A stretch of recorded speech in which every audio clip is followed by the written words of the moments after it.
Hello, dear listeners, and welcome to Covered, a podcast that helps you figure out what's going on in the news and how you feel about it. Here to guide you through the biggest stories of the week, we are your hosts, journalists Annie Puller and Jodie Lee.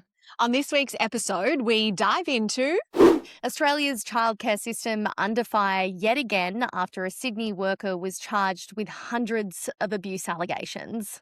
Cricket Australia has been dragged into a national anthem scandal that wasn't really a scandal, and opposition leader Angus Taylor tried desperately to capitalise on it. And the very political succession battle over the next Dalai Lama, why China wants to handpick him, or her, we should probably say. But first, let's go to our honourable mentions. These are the stories that don't quite warrant a deep dive, but are worth getting your head across this week. Yes, and the very first one is that football fever has swept the world. If you weren't interested in soccer, well, you definitely have been the last few weeks, no doubt. And the semi-final was won by Argentina. They came from behind to beat England 2-1. It was a nail-biter, and it means that we've secured ourselves an all-Spanish-speaking grand final. It's now Spain versus Argentina. There were so many narratives and stories tied up in this, but Lionel Messi was kind of the big hero of it all. Obviously, he's coming towards retirement, and it was really kind of his last chance at World Cup glory. Of course, Argentina, his team, are the reigning champions, so can they do it again in the grand final? We'll all have to wait and see. Poor England, their hearts have been crushed. Anyway, moving on to our next honourable mention. Anthony Albanese has unveiled a new plan for AI this week. He's billing it as the Office of AI, which will be set up and run out of his own department. It's meant to be sort of set around the ground rules for how big tech will operate here in Australia. Things like how data centres use power, energy and water, and what protections will be in place, particularly around the creative industries, artists and journalists who actually use their work to build and mould these AI models. The pitch is kind of getting ahead of the technology instead of reacting to it, but of course it's drawn criticism very swiftly. Angus Taylor's calling it more bureaucracy, and even some experts are questioning Albanese's claim that this is a world first, given the EU set up its own AI office just 2 years ago. So pretty light on detail, but we'll wait and see. Yeah, and finally, some really sad news that we wish we didn't have to report, but actor Sam Neill has died, and his management company this week confirmed that his cause of death was in fact pneumonia. It's particularly cruel given the 78-year-old had announced in April that he was cancer-free after a battle with a rare blood cancer.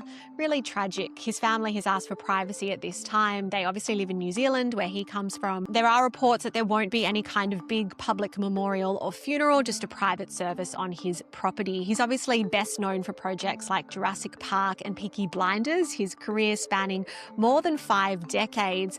But most excitingly, Sam Neill had been really busy at work in the lead up to his death. He actually filmed 4 new projects over the last few months. So our fans do have something to look forward to. Yeah, there have been so many beautiful tributes. I do just have to mention one. There's this ABC journalist called Charlie Pickering who interviewed Sam Neill. It was literally a 30-minute interview. Anyway, he later found out that Sam Neill named one of his many animals Charlie Pickering because he basically chooses to name his animals after people he likes. Anyway, just a beautiful man, and I'm sure he'll get the send-off that he deserves. But let's move to our first story now, which I feel like has been impossible to ignore this week, and it really shouldn't be ignored, and that is the Sydney childcare worker who has been unmasked as Hamish Tate. He's facing 329 charges of sexual abuse offences, I should say, connected to more than 130 children. And police are right now kind of trying to backtrack and trace potentially 22 more victims. So the scale is staggering here. Yeah, police have actually been investigating him for over a year, since June of 2025. It wasn't a parent tip-off, though, of any of these young students that he's alleged to have abused, and it wasn't even one of his own colleagues who went to the police. It was, in fact, the National Centre for Missing and Exploited Children. They notified the Australian Federal Police after seeing alleged child abuse material uploaded online, and that's how they're said to have found Hamish Tate. Now, for a year since they began investigating him, he applied through the courts to have his name suppressed. And so that's the reason why it's only now in July of 2026 that we are able to say his name. Yeah, and the AFP boss actually came out this week and said in that time, officers have essentially been going to the victims' families and delivering this awful news, which is a parent's worst nightmare. The details are sort of still coming to light, but the allegations are that he moved through about 62 different childcare centres across Sydney over a 16-year period, tracing back to 2009. So we're not really talking about someone who was just hiding in plain sight here. It's alleged that his behaviour went undetected and unnoticed for a very long time period. And I think it's a pretty staggering hole in a system that is clearly broken, where seemingly nobody's job is to notice a pattern across employers, if you look at the history here. Yes, so that's 62 centres that he worked at, but these alleged offences apparently only took place at 4 or 5 centres. So on one hand, you want to be reassured by that. On the Yeah. other hand, it's just equally alarming that somebody can move through that many workplaces, as you've said, allegedly offended at least 4 or 5 of them, but then just continue to move and be hired and work. I think instantly when I saw this break, it took me back to other cases that we've heard over the last 12 to 18 months. It's very clear that while, these crimes aren't linked, this isn't an isolated case. All you have to do is remember what happened in Queensland back in 2024. There was a guy called Ashley Griffith, and he was found guilty of more than 300 offences spanning more than 2 decades, so more than 20 years. That related to 65 victims, and they were aged between 1 and 9. It's honestly sickening, and he apparently filmed these young children, and used his position of power at work, and nobody ever questioned what he was doing. So Yeah, but it not just. Sorry, you go. no, I was just saying, like, he's now facing further charges in Sydney. So it's a case that started in Queensland that we're now seeing extend to yet another state. And you just worry that, we're looking at a new case now, and it seems that its tentacles are also expanding beyond New South Wales. There's just a pattern here. Well, it's not just Queensland and it's not just New South Wales. It happened in Victoria. We saw Joshua Brown arrested over alleged child sexual offences in daycare centres in Melbourne and the surrounds. He faced 70 charges, and there were 1,200 small children who had to be tested for sexually transmitted diseases. There was actually a national investigation that was undertaken a couple of years ago, and it found almost 150 childcare workers had been convicted, charged, or accused right across Australia. And most of them have actually been in the last 10 years. But that's right across the country. I mean, if you look at that Four Corners investigation as well, they have practically described childcare centres across the country as a hunting ground that manifests on a dark web, where many pedophiles essentially are communicating with each other and almost wearing it as a badge of honour that they can seemingly get away with all of this. And it's pretty simple on the surface. Predators go to where there's easy trust, low supervision, where they can fly under the radar. It's the same reason, and I hate to compare a child to this, but the analogy is the same. It's the same reason a fisherman goes where the fish are. They know that they can be caught. And it's an awful thing to say, but that's the reality here. And there's also a structural answer too, which we were speaking about, Jodie, as well, which has been interesting to sort of look at the evolution of this landscape. Because if you look back at the 1960s, when the childcare industry sort of first came to be in Australia, it was very much sort of a philanthropic endeavour. It was run by community services and churches, and the governments essentially funded these services. Then we saw this major shift in the 1980s when Labor sort of reorientated the entire system. That was under the Hawke and then later the Keating governments, which treated childcare kind of less like welfare and more as an economic policy to help parents, because you have to remember at that time women were really coming into the workforce. So it was a way that women could go to work and choose where their child went. Does that make sense? It does make sense. And I touched on that national investigation. What that national investigation found, after highlighting that there had been 150 childcare workers investigated or charged with child abuse charges, they found that they were disproportionately weighted toward for-profit centres. And that makes sense if you think about it. So, what happened was initially the government was funding these childcare centres across Australia, and then they moved to a for profit system. So, a large amount of childcare centres in Australia are owned by private equity. So, what you see there is a real focus on the bottom line. And what happens is when they're prioritising cost cutting and potentially high turnover of staff, or you've even got a workforce on casual contracts and shifts moving between centres really regularly, it's no wonder that there is an environment where misbehaviour goes unchecked. Yeah, it's become a profit-making machine. I think we have to pause and sort of ask ourselves what's being done or what's already been done. The federal education minister, Jason Clare, often points to these large reforms that sort of were announced and came into effect from May, which includes changes like adopting this national worker register so people can actually track banned or suspended you know, early educators that have already been flagged. So good in theory. Then there's also been mandatory training that's been listed, a CCTV trial, power to pull funding from centres that don't meet the standard. But these reforms are barely 2 months old. You already have the coalition coming out saying that it needs to move faster, and no one's actually been able to explain yet, particularly in the wake of this Hamish Tate case, whether the register would have even picked up someone like him, because I don't think the register actually identifies anyone who's been reported. So how could it ever detect him? Yeah, I mean, the other like you touch on the issues of funding of the Mhm. centres and how they're privatised, and that in itself is a problem. But then I also anecdotally hear from many friends who are parents also about how the subsidy system is broken. So it feels like economically, Australia is failing on both parts. And I think to understand, like to break down the subsidy system for people who don't quite understand, childcare almost works like a voucher system. But it's built around the parent or the family, not around the childcare provider. So essentially, the government says, we look at how much a family makes. It's your combined income if you're a two-parent household.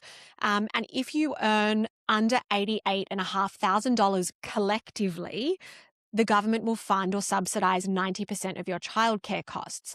But for every let me get this right. For every extra $5,000 you earn above $88,500, the subsidy drops by 1%. So if as a couple you earn more than, I think it's 538 grand, if as a couple, now that doesn't have to mean that you both split that equally. If one partner earns 300 grand and the Mm, other partner earns 238, you don't get any subsidy at all. And which the is average, yeah, great and because correct. And you have to think that the average full-time salary in Australia is around $110,000. We're not, I mean, I understand it sounds like a very healthy family income, but if you think about the cost of living in Australia, like the average home costs over $1 million.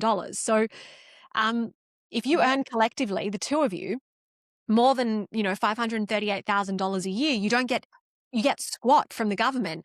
And the other thing it doesn't take into consideration is families with inconsistent income. So if you are like you work on short-term contracts or you freelance, it doesn't sort of make that system any easier for you either. but it's just the whole subsidy scheme is flawed as a principle as well, and I absolutely think vulnerable people should be subsidized. But also, if you're a woman and you're taking time out of the workplace, why shouldn't you be entitled to this subsidy? Why isn't it an equal playing field? Like, it really doesn't make sense to me. The other thing about this is, which I found interesting, is you could be a low income earner living in an affluent area and you're sending your kid to a school in that area. So the fees are higher. Like, what happens then? You know, I Yeah. And that's why that's another argument that's made against the subsidy, because as I said earlier, the subsidy pays the family or the parent. The Mm, subsidy doesn't pay the institution. And so right. basically what it means is that the government has no say over the quality of the early childhood education, the locations where these centres are set up, or the price that they charge for parents. As you say, if you live in a really expensive suburb, you might be slogged a hell of a lot more. Conversely, if you live in a lower socioeconomic area, it might be cheaper. But the government has no control over that because the government's just investing in kids, not in early childhood centres. And that's why there's kind of this big call, if you will, for a nationalisation of childcare in Australia. People are saying that the system is broken and a much better alternative would be for the government to nationalise the entire system. I mean, that was sort of put on the table by a financial journalist and commentator who works at the ABC, and I understand the reasoning, but I think in principle or in practice, this would be really hard to enforce. Like, if you look at what has happened, abroad in Canada, for example, they've moved to a very similar model, and it's actually been quite disastrous because childcare has obviously become cheaper, which means more people are wanting to send their kids to childcare, and demand has completely outstripped supply. So they're in a position where the infrastructure isn't keeping up. So I don't know if you're damned if you do, damned if you don't. I feel like the privatized system is necessary, but how we ensure that it's safe is just, I freaking can't even begin to answer that question. There's no silver bullet solution, but we need to find one very quickly. Absolutely. On that note, I feel like let's move to our second story for this week, which is Mhm. somewhat political, but also moves in the sporting realm. We always like in Australia to try and keep sport and politics separate, but on this occasion, opposition leader Angus Taylor hasn't done such a great job. No, he's really put his foot in it. But this has sort of been building for a while. If you look at Cricket Australia, it's been heavily criticised over the last 5 years because in 2021, you might remember they dropped the words Australia Day from the Big Bash marketing altogether. It was an incredibly controversial move. A lot of people were very angry about it. Then in both 2025 and 2026, there was no Big Bash cricket scheduled on the 26th at all. So they essentially boycotted the games on Australia Day. It disappeared off the calendar. Now we're back flipping for 2027. It seems the Big Bash final is back on Australia Day, but there's been a whole other drama around our national anthem. Yeah, so that's really the flashpoint here. We're talking about whether or not the national anthem should be sung at the Big Bash final, which is being held on January 26, which is still currently Australia Day. It all started with Big Bash boss Alistair Dobson. He told media that the anthem probably, and the keyword is probably, wouldn't be played on January 26 at the final because of cultural sensitivities around the day. Now, Indigenous Affairs advocate Warren Mundine then weighed in. He was among the first people to criticise that. He said it's a day that should bring people together and not divide us. Enter Angus Taylor, the man who is throwing everything he's got as at his role of opposition leader. Bless him, he's giving it everything. He just couldn't wait to be a part of this. He needed He to be. just saw this as, a brilliant opportunity to get one over the left, if you will. He piled on and he called what he said was a decision not to sing the anthem. He called it tone-deaf, woke moralising on Twitter. And it was quite a lengthy tweet. I got to tell you, it's a couple of paragraphs long. He said that the country's achievements outweigh its wrongdoings. I just find this quite hilarious. Talk about a storm in a teacup. And you could see, the reasoning behind why he wanted to weigh in when you have, One Nation rising in the polls. He's struggling to assert any sign of confidence over his party. So he's gone, yep, perfect, I'm in, I'm taking ownership of this. And it spread really fast. It was like wildfire. Fox News in the US actually ran an online article with the headline, I'll read it to you. Cricket Australia pulls ridiculous national anthem move move that shows how left-wing the country has become. It even got freaking airtime in the UK on The Breakfast Show. No one managed to check with Cricket Australia.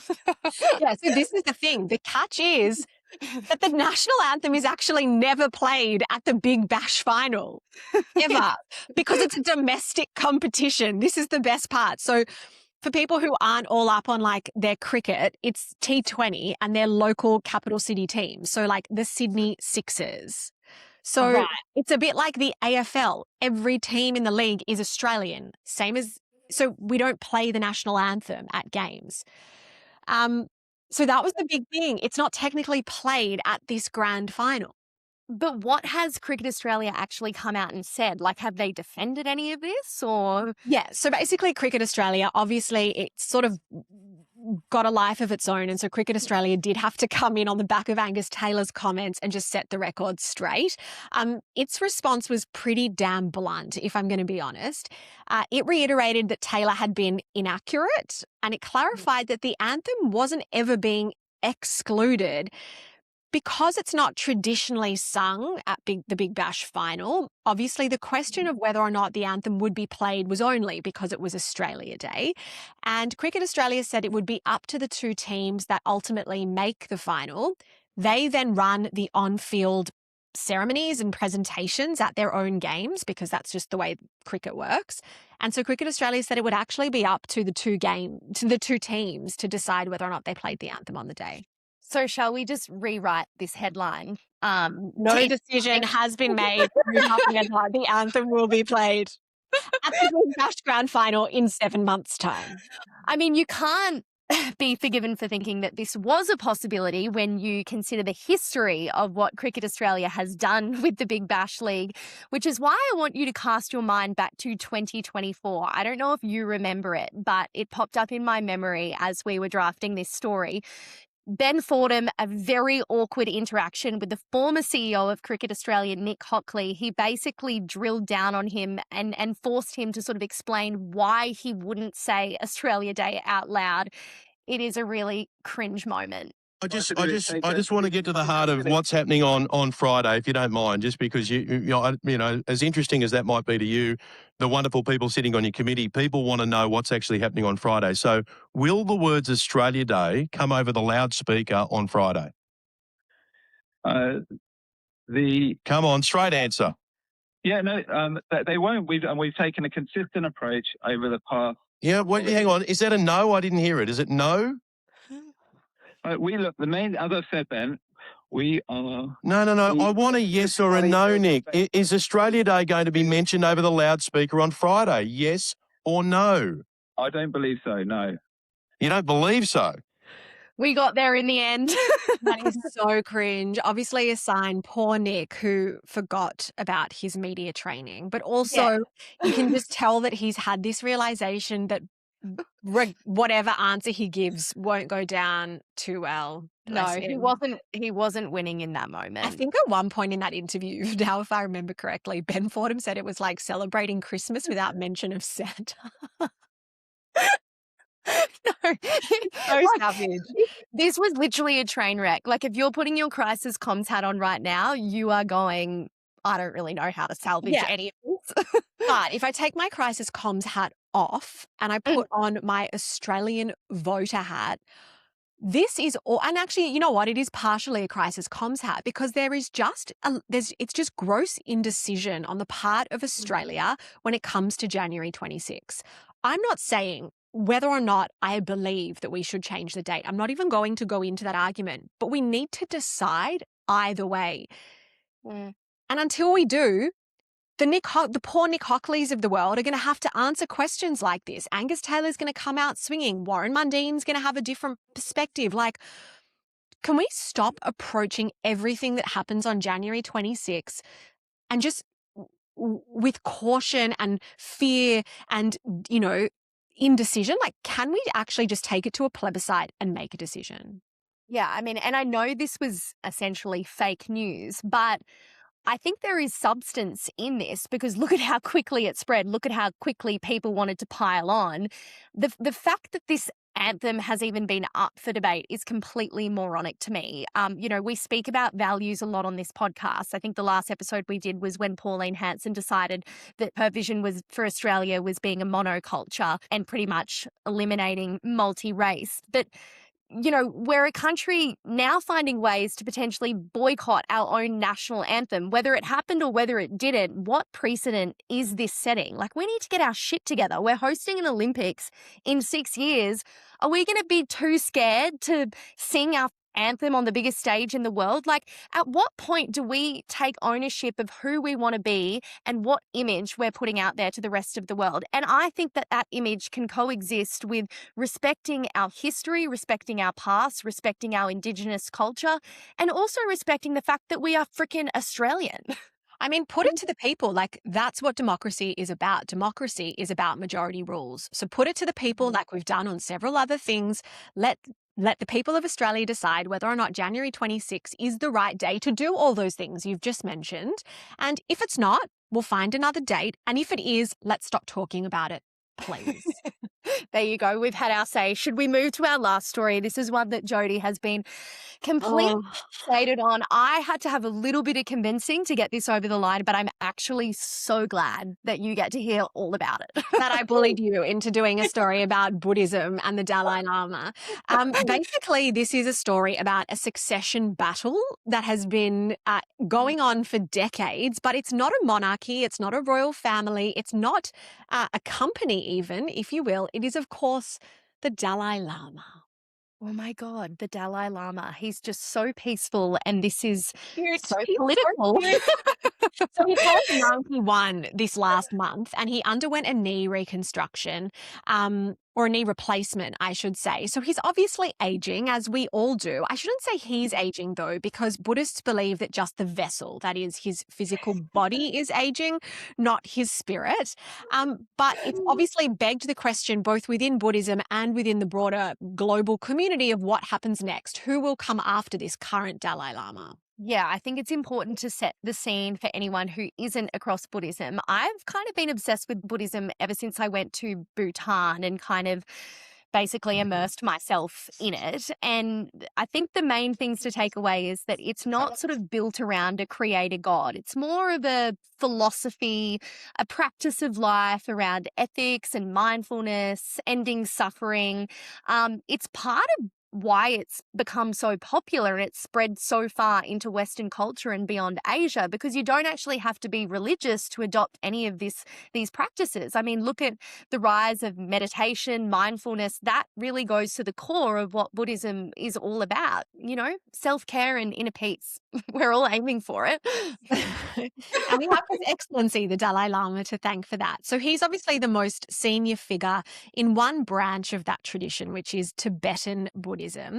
The belief that his community has is that he is a reincarnation of a bodhisattva, which is a compassionate being who keeps... Yeah, I hope I didn't butcher that. So they obviously believe in this concept of reincarnation, and that there is this compassionate being who keeps choosing to be reborn so that he or she can help others rather than exit that cycle. So he chooses to come back generation after generation to help the community. And there have been 14 Dalai Lamas since the 1300s. I'm obsessed with this. There is something so beautiful about this process, though, that the spirit is always living on, that they're never really dying. Anyway, what I found really fascinating is how a successor usually gets chosen, because this is quite meticulous, if we can call it that. So traditionally, senior monks who sort of act for the Dalai Lama, they look for lots of different signs after a Dalai Lama dies. And that could be, seeing visions. It could be unnatural signs that come to them. Sometimes there's a specific direction that they feel or that they're taken to. And so they basically really listen to these signs, and then they track down candidate children and test them. Often they'll put different artifacts in front of a toddler that belong to a previous Dalai Lama. And if the toddler picks out that artifact, well, it's shaping up to be the chosen one. And what's really interesting is that's actually how the current Dalai Lama was found at the age of 2. This monk went to his family village after seeing a sign, and apparently the current Dalai Lama said to him at the age of 2, "You're holding my rosemary beads," and those rosemary beads belong to the predecessor. So it's insane. Okay, so that's obviously the Dalai Lama, and we've discussed the succession planning for the Dalai Lama. Let's park that for a moment and look at Tibet, because obviously he's the spiritual leader of Tibetan Buddhism, and Tibet is really central to how China comes into all of this. So China invaded Tibet in 1950 and crushed a Tibetan uprising in 1959. The Dalai Lama, as a result of China's invasion of Tibet, has actually been living in exile in India for years and years and years. And the Dalai Lama from India has been running a kind of like Tibetan government in exile. So, What? yes. So, inside Tibet itself, which is now governed as a kind of Chinese territory, they have very little autonomy. They're under very heavy surveillance. And it's sort of like this ongoing repression, if you will, of like an ethnic and religious minority. So the Dalai Lama is not only a symbol of peace and of like spiritual guidance, but he's also kind of this figure of independence and their quote unquote leader who isn't actually able to lead from Tibet itself. That's insane. So he's just been doing this from India the entire time. Yeah, since 1959. Wow. Beijing's statement on all of this, because obviously China's never going to outright say we're looking to conquer Tibet. Yeah. If you look at the Chinese Communist Party, they'll say that Tibet has never been freer or more prosperous, that living standards have risen in Tibet, that religious rights have been respected. But what rights groups obviously document in Tibet is that monasteries have been turned into sites of political education. Apparently, monks are being tested on Communist Party ideology. And allegedly, there's up to 1 million Tibetan children that are really being moved into state boarding schools and taught mostly in Mandarin, not in their own traditional language. Right. And I was also reading that China has apparently been demolishing buildings in this small province within Tibet, which is apparently one of the world's largest centers of Buddhist learning. And they're trying to halve the number of residents there because of overcrowding. So it's quite clear what Beijing's intentions are here. I think I want to sort of come back to why Beijing does want control of the next Dalai Lama, because we're talking about a communist party here, an atheist party. Like, why do they want anything to do with this? But I think it's really because whoever controls that role controls enormous religious authority right around the world. We've just spoken about how popular Buddhism has become. Over, roughly 500 million Buddhists are sitting worldwide. It's become a really powerful symbol for Tibetans to rally around, and they love the Dalai Lama. This is their faith. He's the chosen one. Like, how do you No. you don't want to mess with that? Like, Yes, and you've sort of touched on the point, is that the Dalai Lama and Tibetan Buddhists are themselves looking for the successor to who they're looking for the next Dalai Lama. But the Chinese Communist Party, Beijing, has said, no, it is going to select the next Dalai Lama. So this is their preferred method. Beijing has said that they're going to take a gold urn. It's going to be this kind of ritual, and candidate names are going to be drawn to look procedurally legitimate. But Tibetan scholars obviously say that it's just theatre, that it's just a ruse, if you like, from a government that basically rejects religion entirely, like they're communists. And suddenly the same government wants to anoint a spiritual leader. It doesn't make sense. And analysts say that really they're using the Dalai Lama as a pawn in a game of chess, with chess being that they're trying to conquer Tibet. Yeah, I think this is really about controlling, and finishing the job of bringing Tibet fully under Chinese control. There was an interesting precedent that a lot of people point to, and it was back in 1995 that the Dalai Lama actually named a 6-year-old as a reincarnation of one of the second highest figures. China apparently took the boy into custody and installed its own candidate, and no one knows where that little boy and his family are. Like, he's disappeared off the face of the earth. So I know. Let's hope it doesn't get to that. But if you listen, I will say, if you listen to the Dalai Lama, he says that he's going to live to 110 years old, which won't make the Chinese Communist Party very happy. And he's built his own plan. Like he says that doesn't he say that he'll be reborn in a free country and his successor can even be female? So I don't know. Sad. It's too late for us. Too old. Yes, too late for both of us. The best hope I have is you naming one of your pets after me, Alice, let alone being called the Dalai Lama. But he's also said that the trust. So he set up a trust, obviously, and he said that the trust has the authority to recognize his reincarnation, and that no outside political authority, i.e., Beijing, has any legitimacy to interfere. So. Watch this space. Analysts are realistically saying that we could end up in a situation where we have two Dalai Lamas, one appointed by Tibetan Buddhism and this trust, and the other appointed by the Chinese Communist Party. It just ruins everything. The feng shui, the juju is just so off. We can't have that happening. Well, you know what I would like to see? Like the Pope at the moment is American. So maybe the next Dalai Lama could be Australian or something. Have you considered that your future child could be the chosen one? I'm actually thinking about my niece. Shall we put some artifacts in front of her? Shall we? All right, well, I think that's all we have time for on this week's episode of Covered. Thank you so much for joining us, and we look forward to bringing you up to speed with the week's biggest news next week.